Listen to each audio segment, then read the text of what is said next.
यावेळेला एक मोठी बातमी आहे नाशिकमधून। नाशिक लोकसभा मतदारसंघातील महायुतीच्या उमेदवाराचा तिढा कायम आहे। नाशिकची जागा हवी असेल तर ठाण्याची जागा भाजपला द्या असा नवा प्रस्ताव भाजपने शिवसेनेला दिल्याची माहिती समोर आली आहे। छगन भुजबळ यांच्या माघारीनंतरही नाशिक लोकसभा मतदारसंघातील जागा वाटपाचा तिढा सुटत नाहीये।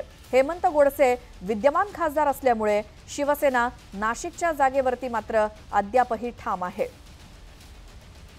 अधिक माहितीसाठी जाऊयात आमचे प्रतिनिधी लक्ष्मण घाटोळी यांच्याकडे। लक्ष्मण, काय अधिक माहिती?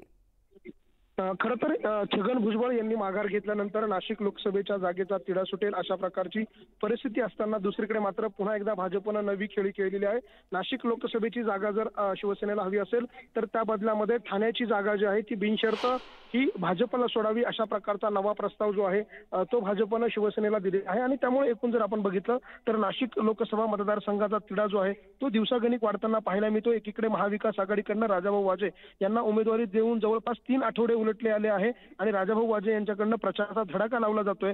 दुसरीकडे मात्र महायुतीचा उमेदवार ठरत नाहीये, त्यामुळे पुढच्या काळामध्ये महायुतीच्या उमेदवारासमोर विजयासाठी एक मोठं आव्हान असणार आहे, कारण प्रचाराला पुरेसा वेळ मिळेल अशी परिस्थिती नाहीये। आणि म्हणून नाशिक लोकसभा मतदारसंघातला उमेदवार लवकरात लवकर ठरवावा अशा प्रकारची मागणी जी आहे ती आता शिवसेनेच्या पदाधिकाऱ्यांकडनं, भाजपच्या आमदारांकडनं आणि राष्ट्रवादीच्या पदाधिकाऱ्यांकडनं केली जाते। त्यामुळे आता या जागेवरती नेमका काय निर्णय होतो हे बघणं महत्त्वाचं असणार आहे। मात्र हेमंत गोडसे हे या नाशिक लोकसभा मतदारसंघातील शिवसेनेचे विद्यमान खासदार आहे आणि या जागेसाठी स्वतः श्रीकांत शिंदे असतील आणि राज्याचे मुख्यमंत्री एकनाथ शिंदे हे नाशिकच्या जागेसाठी आग्रही आहे आणि त्यामुळे नाशिकची जागा जी आहे ती शिवसेनेला सुटेल अशा प्रकारची परिस्थिती आहे। मात्र भाजपच्या या नव्या प्रस्तावामुळे एक नवा गोंधळ जो आहे तो नाशिक लोकसभेच्या मतदारसंघात निर्माण होताना आपल्याला पाहायला मिळतोय। बरं लक्ष्मण, धन्यवाद या माहितीसाठी। आणि आपण वेळोवेळी अपडेट घेत राहूच की नाशिक संदर्भात किंवा ठाण्या संदर्भात नेमकं काय काय होतंय।